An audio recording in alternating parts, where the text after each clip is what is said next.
says there's a video on the internet where you said 2 to 3% of alcohol in a drink is okay and halal. Is this true?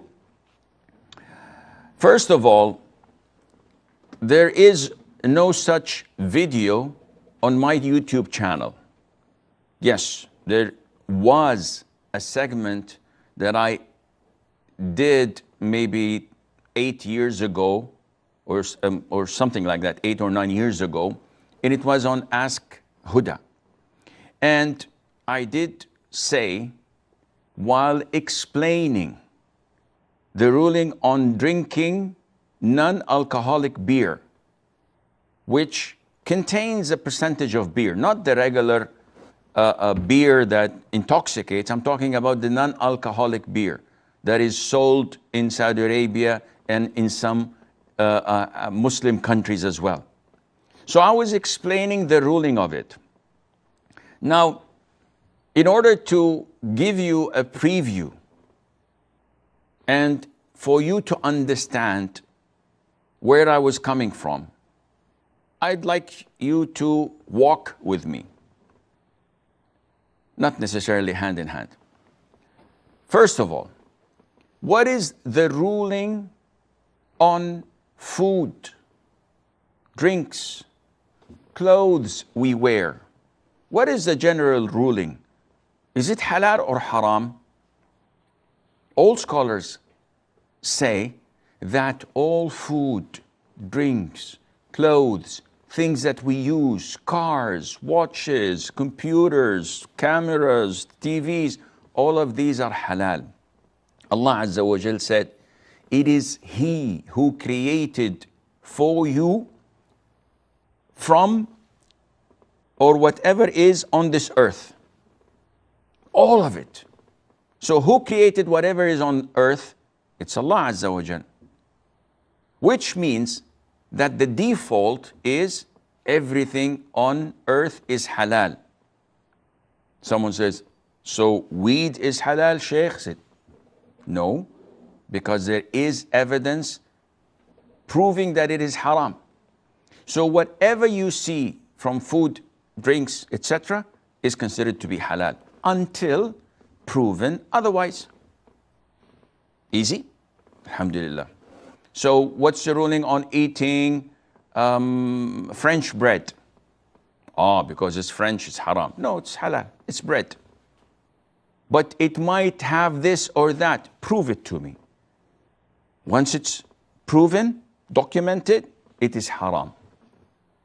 And I won't expand on this because this is common sense. This is what Islam, the Quran, the Hadith states upon.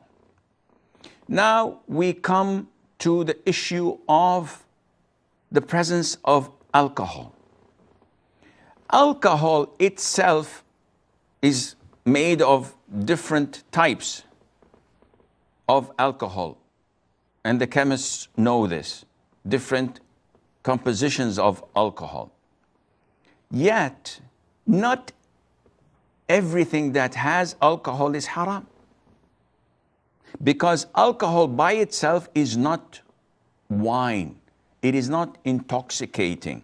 If you bring a ripe banana, for example, it contains alcohol, and it contains 0.5 grams of alcohol in it.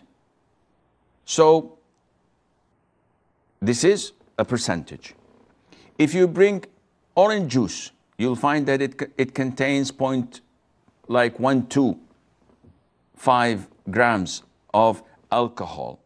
And if you look, that is per liter.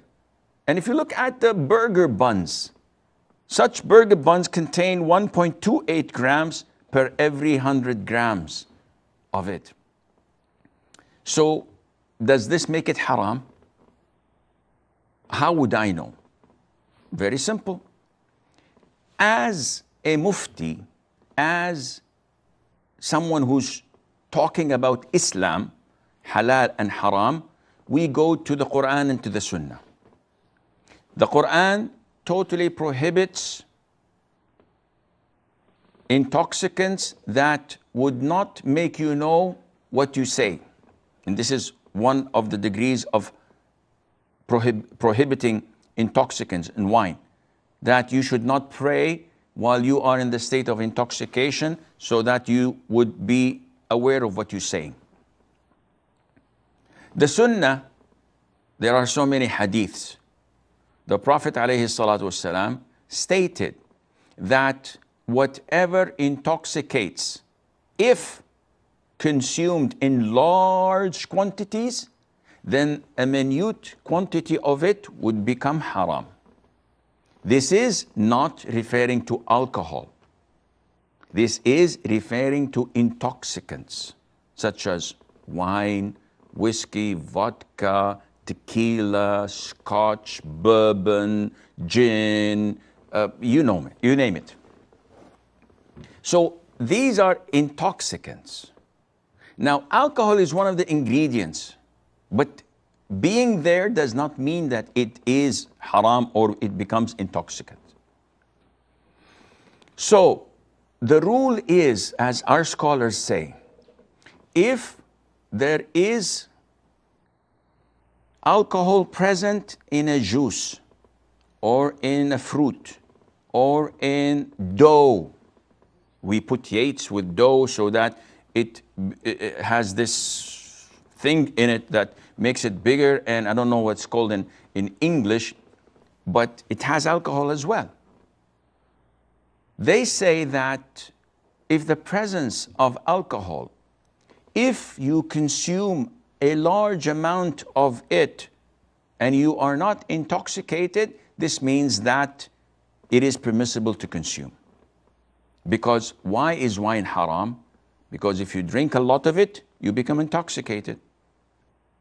If I have a barrel of whatever substance and I drink the whole thing and I'm not wasted, I'm not intoxicated, then drinking a little bit is okay. But if I have a bottle of a liquid, of a drink, and if I drink the whole bottle, I become wasted, I become drunk, then a single drop of it is haram.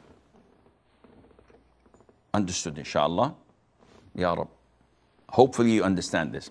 Coming back to the question of Brother Abdullah, and I have been bombarded by so many brothers, haters and lovers.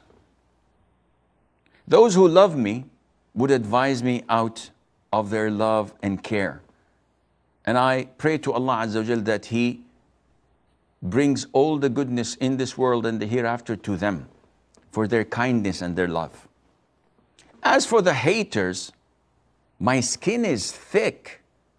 In the beginning, I used to be depressed and saddened when people speak rudely and they abuse me publicly. But nowadays, alhamdulillah, what doesn't kill you makes you stronger. My skin has become thick. This video that Brother Abdullah is talking about was conducted by an Ahmadi, Qadiani. And we all know how much they love me, because simply we don't pamper them. We say what the vast majority of all Muslims, different schools of thought, different sects, all agree that the Qadiani Ahmadis are kafir, are apostates. They do not belong to Islam. We cannot marry from them. We cannot eat their slaughtered meat. We cannot reply to their salam. When they die, we do not wash them, pray funeral prayer, or allow them to be buried in Muslim cemeteries. This is a well-known fact. It's not from my pocket. Go and ask any respected denomination, organization, Islamic committee, scholars, they all agree on that. So he came up with this video and saying, look at what this sheikh is saying. Out of what? To tarnish my reputation. And he has all the right to do that. It's a free country. Who cares? However, this is not our question. Did you, Sheikh Asim, say 2% to 3% in a drink is permissible because it does not waste? Yes, I did. Do you still stand by this? No, I don't. What do you mean? Akhi, when I talk about Islamic issues, I don't talk from my own self. I'm not a scholar. I don't come up and think, yeah, I think this is halal, this is haram. This is not up to me. I consult scholars, I research issues, and I quote what previous scholars said. I'm not someone who comes all of a sudden and says, Eureka, I came up with something no one else had ever spoken about. I'm the first one to, I don't know how the companions did not figure it out. I don't know how the scholars of Islam did not figure it. This is nonsense. Whatever I say, 99.99% is backed by quotes of scholars. So 2 to 3%, where did you get it from, Sheikh Assim? I got it from Sheikh Muhammad ibn Salih al-Uthaymeen. And it's on YouTube, and it's in his books, and in his fatwas. This is what he said, that exactly as I explained to you, the presence of alcohol does not necessarily mean that it is intoxicating. However, if a drink such as non-alcoholic beer, which we have in our country, and there's Barbican, there's Musi, there's different kinds of such beer, and he said if it has 1%, 2%, or 3%, this does not intoxicate. So I quoted what the Sheikh said. Now, is it true or not? This is not to me to decide. I have given you the Islamic verdict, which segregates between wine and intoxicants and other foods and drinks that contain alcohol. How would we know? If consuming a lot of it intoxicates you, then this means it is considered to be wine, it's haram. If it doesn't, then drinking a little or a lot doesn't make any difference because it will not intoxicate you.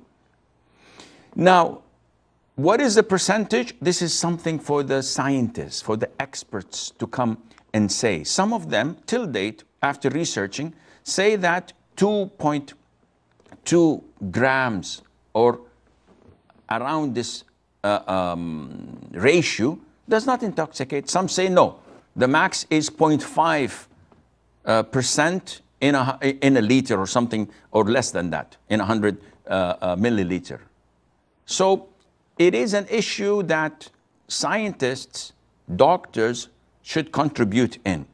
The principle is the same. Nothing changes. The percentage of 3%, yes, I beg to differ now.